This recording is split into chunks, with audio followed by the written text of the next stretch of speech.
அனைவருக்கும் வணக்கம். நீங்கள் நம்ம சேனலுக்கு புதுசுன்னா பக்கத்தில் இருக்கிற பெல் பட்டன் அமைத்தி சப்ஸ்கிரைப் பண்ணிக்கோங்க. தொடர்ந்து எல்லா வீடியோக்களையும் நீங்கள் பார்க்கலாம். அப்பாடா, ஹோட்டலுக்கு வந்தாச்சு. முதல்ல ஒரு கிளாஸ் தண்ணி குடிப்போம். என்னது, டேபிள் மேலே தண்ணியும் காணும், கிளாஸையும் காணும். ஆ, சப்ளையர் வரோம். என்ன சாப்பிட்றீங்க?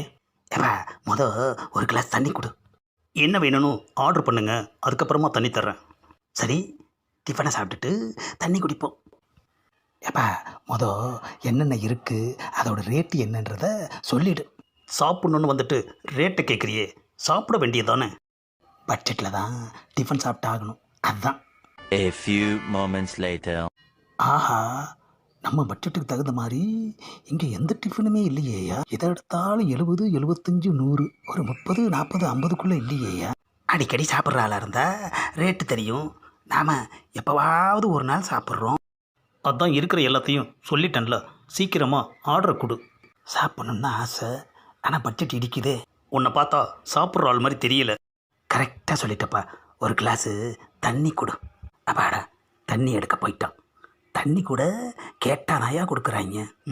தண்ணியை குடிச்சிட்டு கிளம்பிட வேண்டியது தான். இந்தாங்க நீங்கள் கேட்ட தண்ணி. இப்போ சொல்லுங்கள், என்ன சாப்பிட்றீங்க? ஏப்பா, இந்த தண்ணி தான் சாப்பாடு, போதுமா? ஓ, நீ தண்ணி கேஸா? என்னது தண்ணி கேஸா? எல்லாத்துக்கும் ஒரு பேர் வச்சிட்றாங்கப்பா. அப்பாடா, ஒரு கிளாஸ் தண்ணியும் குடிச்சாச்சு. மதியம் வரைக்கும் பசி தாங்கும். கிளம்புவோம். இந்தா பில்லு. என்னது பில்லா? எதுக்கு? நீ குடிச்சியே தண்ணி, அதுக்கு தான் பில்லு. என்னது, தண்ணிக்கு பில்லா? ஆமாம். சொல்லவே இல்லை. டிஃபனோடு சேர்த்து தண்ணி சாப்பிட்டா அதுக்கு பில்லு கிடையாது. வெறும் தண்ணி மட்டும் சாப்பிட்டா அதுக்கு இங்கே பில் போடுவோம். ஏப்பா, புதுசாக இருக்குது. குடிக்கிற ஒரு கிளாஸ் தண்ணிக்கு பில்லு போடுறியே, இது அநியாயமாக தெரியல? என்னது அநியாயமா? இது மட்டும்தான் உனக்கு அநியாயமாக தெரியுதா? எங்கள் ஹோட்டலுக்கு நீ வந்ததுமே உனக்கு ஒரு சேர் கொடுக்குறோம். டிஃபன் வச்சு சாப்பிட்றதுக்கு ஒரு பெரிய டேபிள் போட்டிருக்கோம். தலைக்கு மேலே 2 ஃபேன். உனக்கு என்ன வேணும்னு கேட்டு சர்வ் பண்ணுறதுக்கு நான் ஒரு சப்ளையர். உங்ககிட்ட ஆர்டர் எடுத்துகிட்டு போய் இந்த தண்ணியை எடுத்துகிட்டு வந்து உங்ககிட்ட கொடுத்துருக்கேன். என்னது, ஆர்டரா? ஆமாம், தண்ணி கேட்டீல, அதுதான் ஆர்டரு. ஆஹா, ஏப்பா, எடுத்துகிட்டு வந்தா அதுக்கு பேர் ஆர்டரா? நல்லா சொல்கிறாங்க ஐயா. ஒரு கிளாஸ் தண்ணியில் இவ்வளோ பிரச்சனை இருக்கா?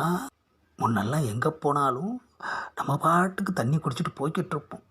இப்போ என்னடான்னா ஆர்டர்னு சொல்லி பில்லை போடுறாங்களே ஐயா. ஏப்பா, தண்ணிக்கு காசுன்னு முன்னாடியே சொல்ல வேண்டியதானே? ஆமாம், இப்போது காசு இல்லாமல் தண்ணி யார் கொடுக்குறா? இந்த ஹோட்டலுக்கு வந்தது நம்மளோட தப்பு. சரி, என்னத்தை பெருசாக கேட்டுற போகிறாங்க.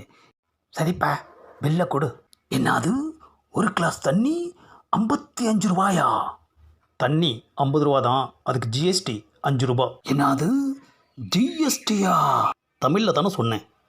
வர வர இந்த உலகத்தில் வாழவே முடியாது போல இருக்கு ஐயா. ஏப்பா, ஒரு கிளாஸ் தண்ணிக்கு 55 ரூபா வாங்குறீங்களே, இது அநியாயமாக தெரியலையா? நாங்கள் மட்டுமா வாங்குகிறோம்? அப்பப்போ ஹோட்டல் வந்து சாப்பிட்ணும். எப்போவாவது வந்தால் இப்படித்தான் விளங்கிடும். வெறும் தண்ணிக்கு பில்லு, அது போதாதுன்னு ஜிஎஸ்டி வேறு. இன்னும் என்னென்ன வரப்போகுதோ. ஆஹா, நாடு எங்கே போகுதுன்னு தெரியலையேயா. இதுக்கு பேசாமல் டிஃபனே சாப்பிட்ருந்துருக்கலாமே. இந்தாப்பா 55 ரூபா. வாட்டர் பாட்டிலே கம்மி தான். ஆனால் இவனுங்க அந்த கணக்கு இந்த கணக்குன்னு சொல்லி 50 ரூபா ஆக்கிட்டானுங்களே ஐயா. யோ, போய் இன்னும் 2 கிளாஸ் தண்ணி கொண்டாயா, போயா. இந்தா நீ கேட்ட தண்ணி. ஏயா நிற்கிற, நான் குடிச்சுக்கிறேன், நீ கிளம்பு. டிப்ஸ் எதுவும் இல்லையா? என்னது டிப்ஸா? இந்த பதிவை லைக் பண்ணுங்கள், ஷேர் பண்ணுங்கள், மறக்காமல் சப்ஸ்கிரைப் பண்ணுங்கள்.